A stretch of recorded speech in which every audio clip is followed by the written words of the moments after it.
दोस्तों नमस्कार। आशा है कि आप अच्छे होंगे। आपका दिन खुशी से बीते। इस चैनल को सब्सक्राइब करें, बेल आइकन दबाएं जिससे कि नोटिफिकेशन मिल सके। और हमारी ये किताब इसका ज़रूर पढ़ें, lament of Sinjar, tears of Yazidi women. इसमें यजीदी वोमेन के साथ किस तरह से अबू बकर अल बगदादी ने कुरान की आयतें पढ़ पढ़ कर बलात्कार किए, उनको बाज़ारों में बेचा, क्योंकि ये इस्लाम की सुन्नत है, ये इस्लाम की शिक्षा है। वैसे अरशद मदनी जी दावा करते हैं कि एक्स मुस्लिम गुमराह हो गए हैं, यानी कि जो इस्लाम छोड़ दे वो गुमराह हो गया है। मैं अरशद मदनी जी आपसे कहना चाहता हूँ, आप खुद गुमराह हैं। जितने भी मुसलमान मौलाना हैं वो सारे के सारे गुमराह हैं, क्योंकि ऐसे झूठे अल्लाह पर विश्वास रखते हैं जिस अल्लाह का कोई एग्जिस्टेंस ही नहीं था। ये हमने साबित किया है अपनी कई बार की इस स्ट्रीम में, कई बार के वीडियो में जो अपलोड किए हमने। तो आज देखिए, मोहम्मद जो इनके पैगंबर थे, रसूलुल्लाह सल्लल्लाहु अलैहि वसल्लम, ना जाने क्या क्या ये बोलते हैं, पीस अपॉन हिम, फलाने हिम, उस पर शांति हो, उस अल्लाह, उस मोहम्मद पर शांति हो जो पूरी दुनिया में अशांति फैला कर चला गया। ये बड़ा ही आश्चर्य का विषय है। आप सोच सकते हो इस तरह के लोग किस तरह की मानसिकता के होंगे।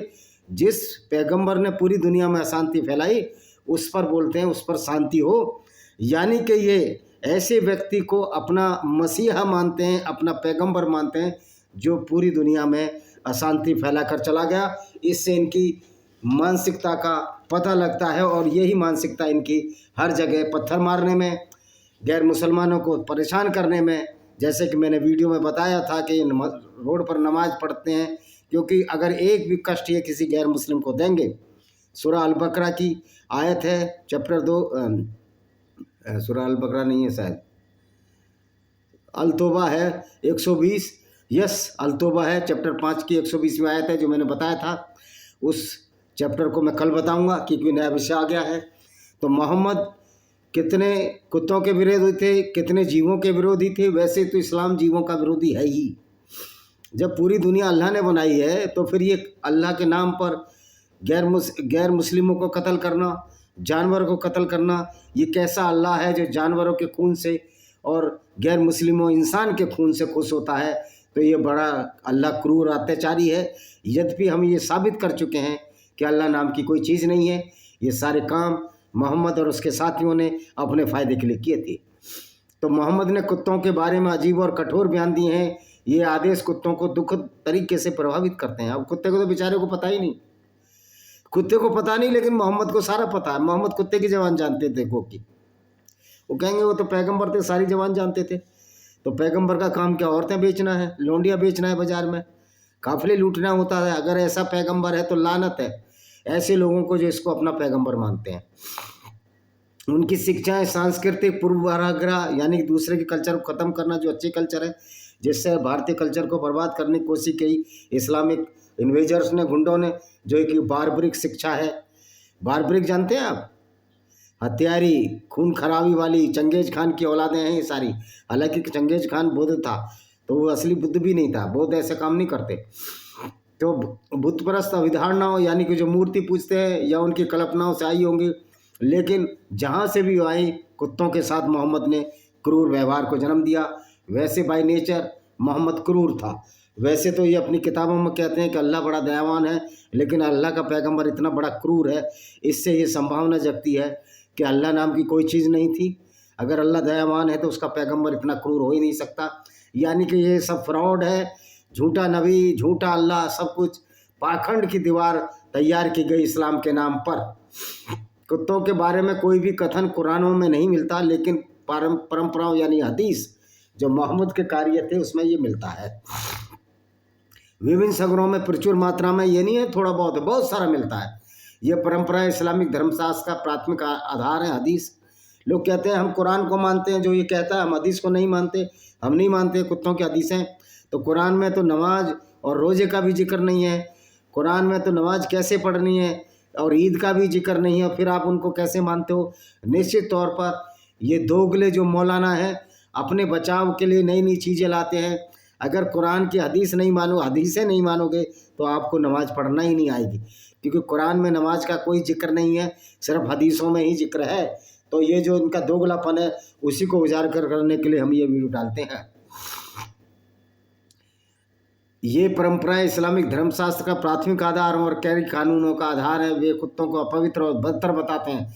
मोहम्मद के आदेश के अनुसार अधिकांश कुत्तों को मार दिया जाना था और विशिष्ट रंग काले रंग के सभी कुत्तों को मारना था।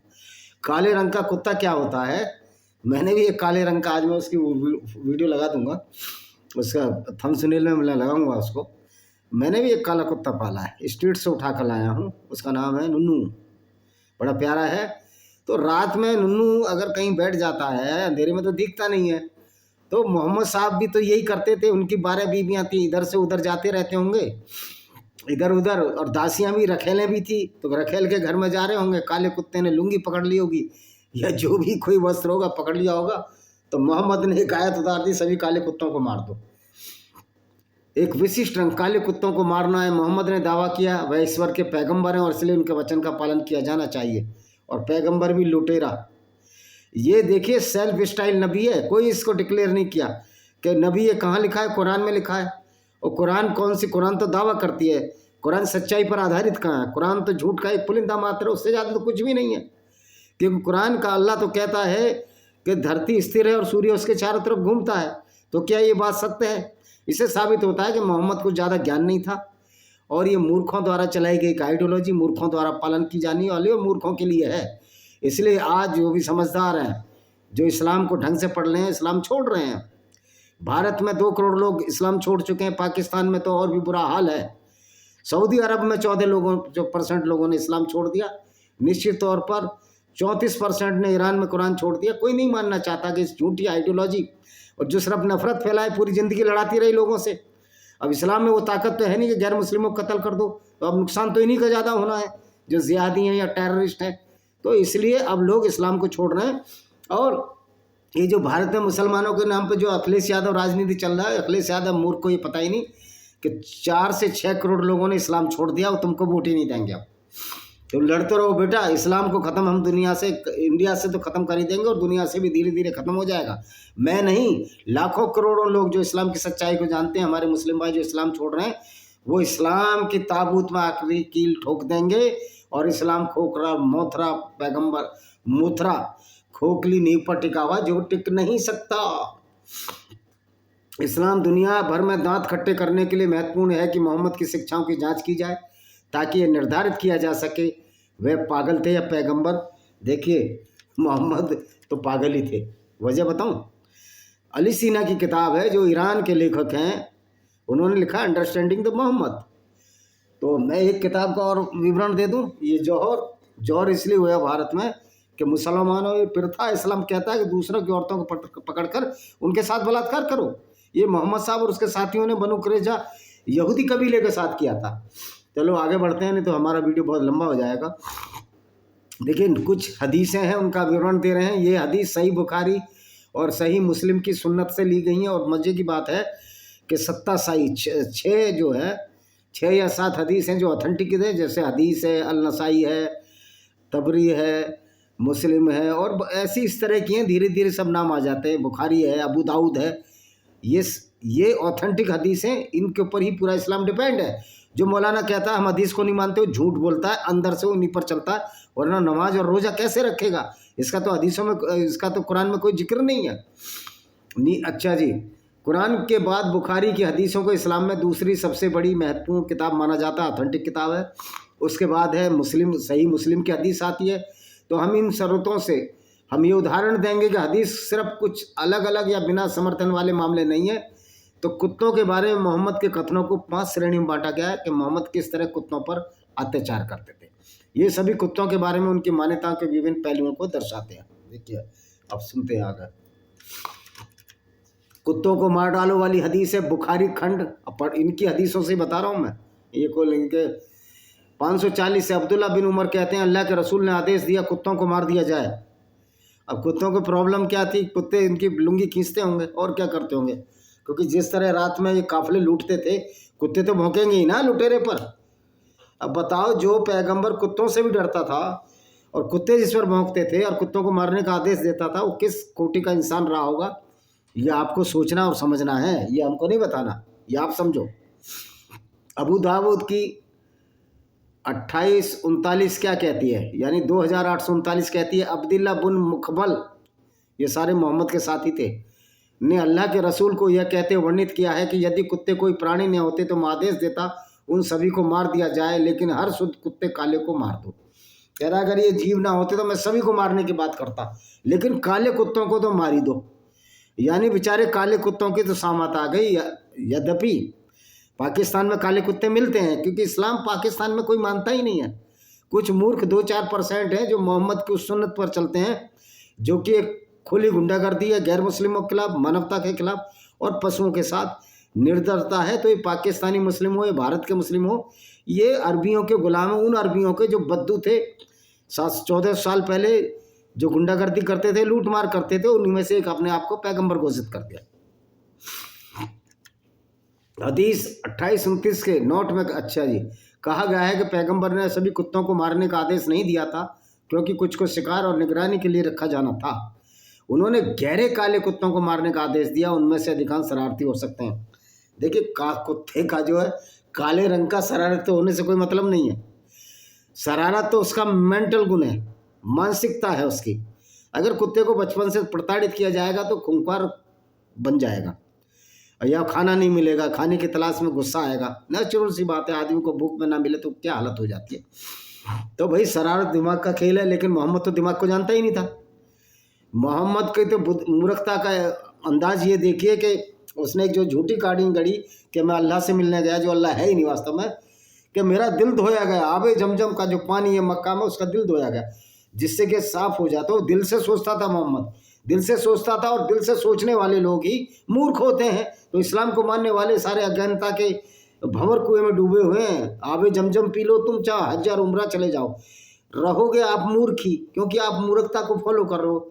आप ऐसी आइडियोलॉजी को फॉलो कर रहे हो जिसमें बेस नहीं है, बेसिक्स नहीं है, तथ्य नहीं है, झूठ है। लेकिन झूठ की आइडियोलॉजी जब खतरनाक है, जब तुम कुत्तों को भी मारने की बात कहते हो, इंसानों को मारने की बात तो कुरान में भरी पड़ी है, लेकिन कुत्तों को भी मार रहे हो आप।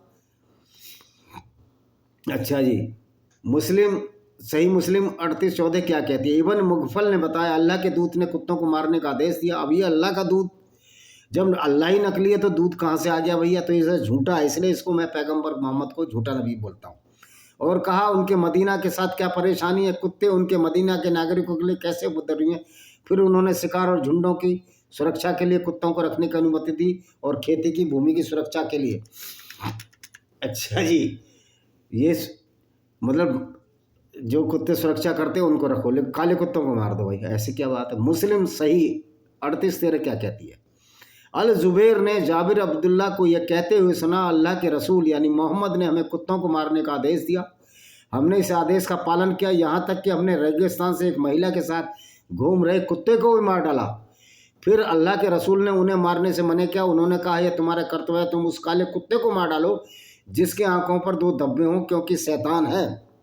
अब आँखों पर धब्बे होना शैतान की प्रतीक है। अब ये बताइए, कुत्ता बेचारा ज़्यादा से ज़्यादा काट लेगा, लेकिन मोहम्मद ने औरतों के साथ बलात्कार किए और करवाए, तो शैतान कौन है? वो कुत्ता या ये पैगंबर साहब? ये तो सोचने और समझने की बात है।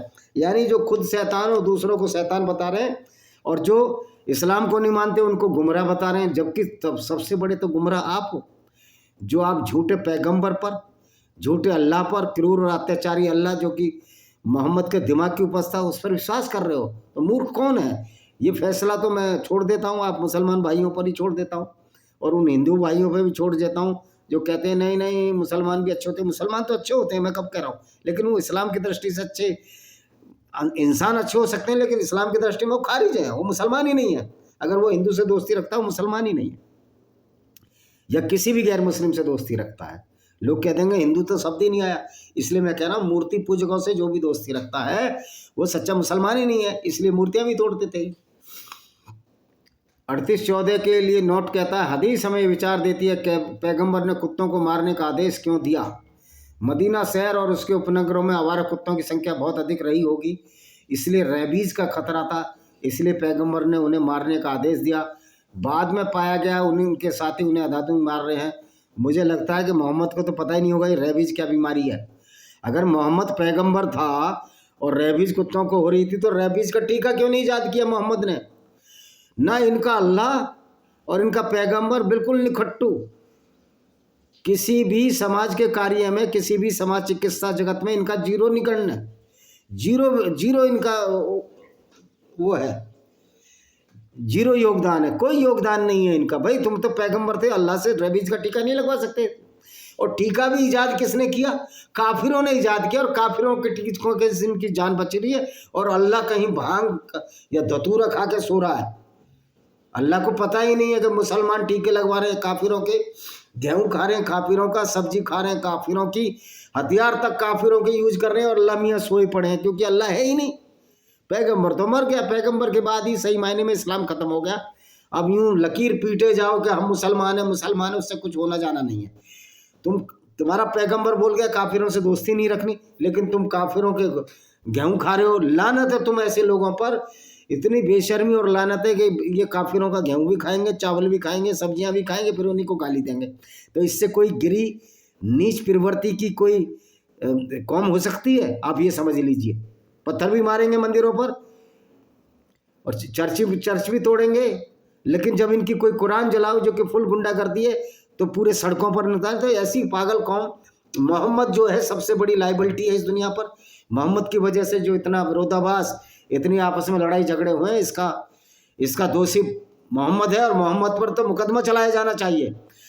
यूनाइटेड नेशन ऑर्गेनाइजेशन के अंतर्राष्ट्रीय न्यायालय में उसके मरने के बाद मुकदमा चलाया जाना चाहिए, और हम ये मुकदमा डालेंगे कि ये ऐसा व्यक्ति था जो पूरी दुनिया में आग लगा कर चला गया, और फिर भी इसको लोग पैगंबर मानते हैं, और जो पैगंबर मानते हैं उनके खिलाफ भी मुकदमा चलना चाहिए, क्योंकि वो ऐसे व्यक्ति को पैगंबर मानते हैं जो गैर मुस्लिमों को कत्ल करने का आदेश दे रहा था, क्योंकि अल्लाह तो फैब्रिकेटेड था, अल्लाह है ही नहीं। और जब कोर्ट में मुकदमा जाएगा तो ये भी साबित हो जाएगा वास्तव में मोहम्मद था, या मोहम्मद के बाद के लोगों ने इस तरह की कुरान में गुंडागर्दी को भरा। हदीस में शैतान शब्द इस बात को प्रकट करता है, शैतान का मतलब क्रूर है। तो क्रूर तो मोहम्मद से बड़ा कोई था नहीं। जो मोहम्मद ने जिंदा जलवा देता था, बिन किरफा जो एक औरत थी, बड़ी समझदार थी, उसको ऊँटों से बांधकर जिंदा चिरवा दिया। तो सबसे बड़ा क्रूर तो यही है मोहम्मद। तो फिर शैतान मोहम्मद हुआ ना। फिर दूसरे लोगों को शैतान क्यों कहते हो? जो बात मोहम्मद पर लागू होनी चाहिए वो दूसरों पर लागू करते हो। यही अज्ञानता है इस्लाम की। इसी अज्ञानता की वजह से जो समझदार मुसलमान हैं वो इस्लाम को छोड़ रहे हैं। सही मुस्लिम की 52-48 हदीस क्या कहती है? मैमूना ने बताया, एक सुबह अल्लाह के रसूल दुख के मारे चुकते। अल्लाह के रसूल को दुख था, कोई दुख होगा, कोई लूटपाट ढंग से नहीं की गई होगी, मैमूना इनकी पत्नी थी, या कोई औरत नहीं मिली होगी, नहीं, बहुत दिनों से लूट नहीं मिली होगी। मैमूना ने कहा, अल्लाह के रसूल, मुझे आज आपके मूड में बदलाव दिखाई दे रहा है। अल्लाह के रसूल ने कहा, जिब्रील ने मुझसे वायदा किया है कि वे आज रात मुझसे मिलेंगे, लेकिन वह मुझसे मिले नहीं। अल्लाह की कसम, उन्होंने कभी अपने वादे नहीं तोड़े। और अल्लाह के जिब्रील वही जो ये जो लड़ाई झगड़े की आयतें, मूर्खतापूर्ण जो आयतें लाता था, इनके यहाँ जो जिब्रील फरिश्ता जिसमें कुरान उतारी, उस मूर्ख की बात हो रही है। और अल्लाह के रसूल ने इसी उदास मूड में दिन बिताया। फिर उन्हें ख्याल आया, उनके खाट के नीचे एक पिल्ला पड़ा था। पिल्ला मतलब कुत्ते का छोटा बेबी, पप्पी बोलते हैं जिसको इंग्लिश में। उन्होंने आदेश दिया उसे बाहर निकाल दिया जाए। फिर उन्होंने अपने हाथ से थोड़ा पानी लिया, उस जगह पर छिड़का। जब शाम हुई तो जिब्रील उनसे मिले। जब कुत्ते का पिल्ला बाहर गया तो जिब्रील मिला। मतलब जिब्रील इतना डरपोक था, वो कुत्ते के पिल्ले से डर गया। जिब्रील को ये मालूम नहीं था ये अल्लाह का ही बनाया है। वो अगर कोई अल्लाह है, मैं तो कहता हूँ अल्लाह था ही नहीं, लेकिन एक बार को मुसलमानों के लिए मान भी लो अल्लाह है। तो जिब्रील को पता नहीं था कुत्ते का पिल्ला है, और कुत्ते का पिल्ला तो अल्लाह नहीं बनाया है। और उन्होंने मुझसे वादा किया, आज पिछली रात मुझसे मिलोगे। उन्होंने कहा, लेकिन हम उस घर में प्रवेश नहीं करते जिसमें कोई कुत्ता या तस्वीर हो। उसी सुबह उन्होंने कुत्तों को मारने का आदेश दिया। तो मैं कहता हूँ ये उसमें जब जिब्रील ही नहीं आता तो फिर कुत्ते मारने, जिब्रील डर रहा, तुम कुत्ते मार रहे हो। तो भाई हर गैर मुस्लिम को कुत्ते की फ़ोटो ज़रूर लगाओ और तस्वीर लगाओ, जिससे ऐसे लोग तुम्हारे घर में ही ना आए जो गैर मुस्लिम को इसलिए मार देते हैं कि वो इस्लाम, कुरान और मोहम्मद को फॉलो नहीं करता। तो आप कुत्ते की तस्वीर, मैं कहता हूँ हर जगह कुत्ते की तस्वीर चौराहे पर लगनी चाहिए, जिसमें भारत में कम से कम गैर मुस्लिमों की तो जान बचे इन इस्लामिक राक्षसों से। ये हदीस कुत्तों को मारने के मोहम्मद के आदेश की कहानी बताती है। मोहम्मद ने कहा वे सभी कुत्तों को मारना चाहेंगे।